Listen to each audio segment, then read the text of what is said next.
शहीद भगत सिंह एक ऐसे स्वतंत्रता सेनानी थे जिन्होंने हंसते हंसते देश के लिए अपनी जान की कुर्बानी दे दी थी। शहीद भगत सिंह की जयंती के मौके पर पूरे देश में उनके बलिदान को याद किया जाता है। इसी पर ये रिपोर्ट देखिए भगत सिंह के जीवन से जुड़ी कुछ जगहों के बारे में जहां भगत सिंह ने आजादी की लड़ाई की रणनीति तैयार की थी।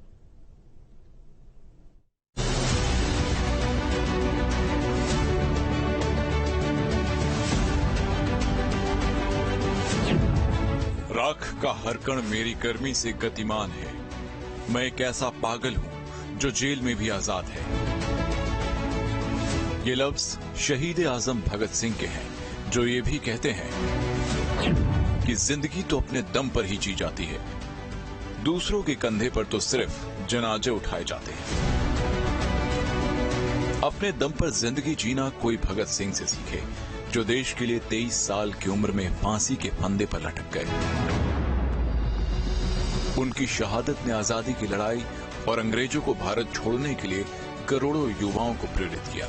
आज भी देश के हर कोने में शहीद आजम भगत सिंह को याद करते हैं। पंजाब के फिरोजपुर की इन तस्वीरों को देखिए तो आपको अंदाजा हो जाएगा कि भगत सिंह, राजगुरु, सुखदेव आज भी लोगों के दिलों पर राज करते हैं।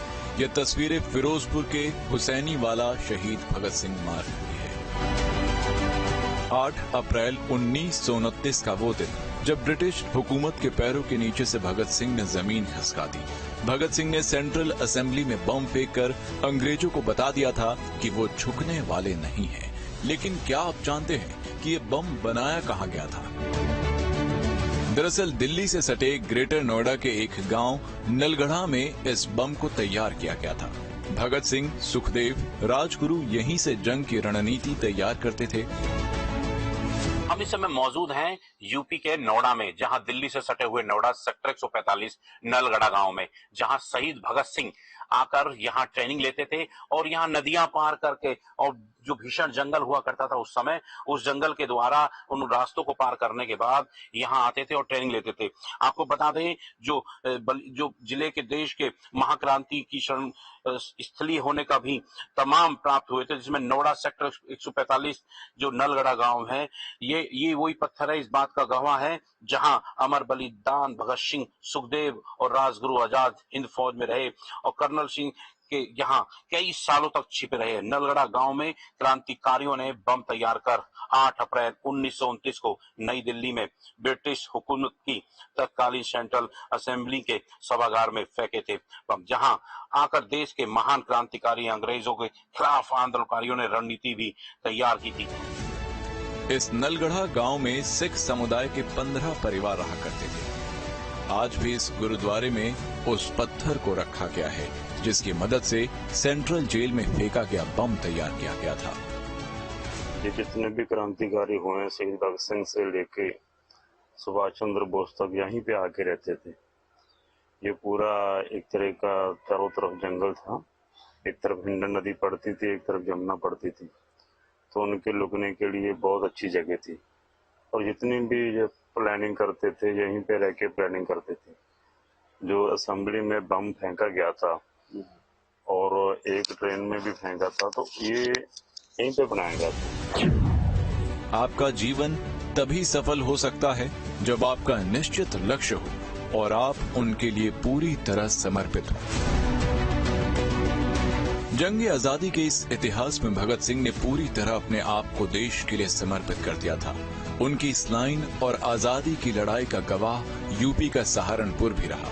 यहाँ के तमाम हिस्से आज भी आजादी की लड़ाई के पलों को याद करते हैं। कहा जाता है कि जब अंग्रेज शहीद भगत सिंह के पीछे पड़े थे, तब उन्होंने यहाँ के एक मंदिर में छिपकर जान बचाई थी। वो 3 दिन तक यहीं पर छिपे हुए थे। सरफरोशी की तमन्ना अब हमारे दिल में है, देखना है जोर कितना बाजुए कातिल में है। जब ये पंक्तियां कानों में गूंजती है तो आज़ादी के उन मतवालों के चित्र सामने आ जाते हैं जिन्होंने देश के लिए अपनी कुर्बानियां दी, और उन कुर्बानियों में शहीद आजम भगत सिंह का नाम बड़े सम्मान के साथ लिया जाता है। और इस समय हम खड़े हैं सहारनपुर के फुलवारी आश्रम में।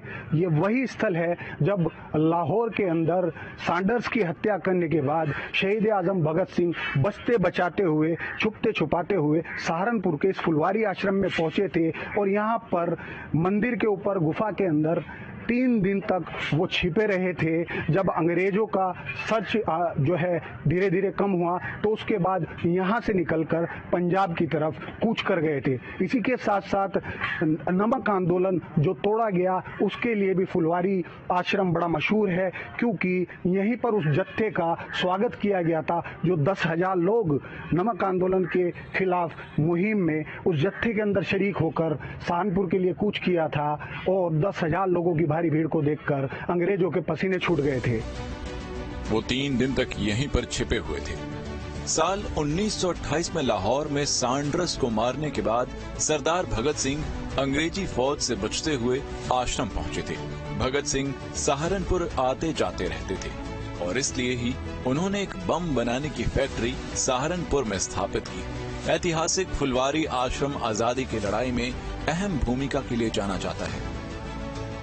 हमारे साथ इस समय यहाँ के जो व्यायामशाला के गुरु हैं वो हमारे साथ मौजूद हैं और उनसे भी कुछ जानकारी लेते हैं कि क्या इस इलाके की, इस स्थान की महत्वपूर्णता रही है। जी सर, क्या नाम है आपका? मेरा नाम विक्की पालीवाल।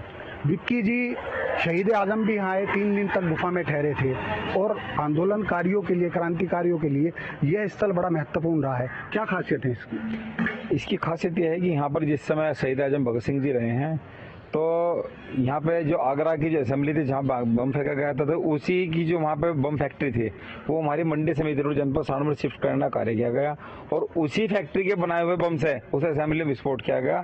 जिस समय भगत सिंह जी लाहौर से आए थे यहाँ पर तो 2 दिन का रुकने के लिए उन्होंने यहाँ पर कार्य किया था और यहीं से उन्होंने सारा क्रांति कार्य का जितना भी काम हुआ यहीं से स्ट्रगल किया गया। क्या है कि उस समय बहुत ही अंग्रेजों का उत्पात मचा हुआ था जनपद सहारनपुर के अंदर भी, पूरे लगभग पूरे इंडिया के अंदर भी। लेकिन जनपद सहारनपुर एक ऐसा ट्रेनिंग सेंटर है हमारे फुलवारी आश्रम जो भगत सिंह जी के द्वारा यहाँ पर जो भी जितना कार्य किया गया है वो सब यहीं से होकर के कार्य पूर्ण हुआ है। यही वो रास्ता जहाँ से शहीद भगत सिंह जी यहाँ से जाते थे और यहीं से वो गुफा का रास्ता बनता है। यही वो प्राचीन समय से रास्ता है, अभी भी इसको संजो कर रखा गया है।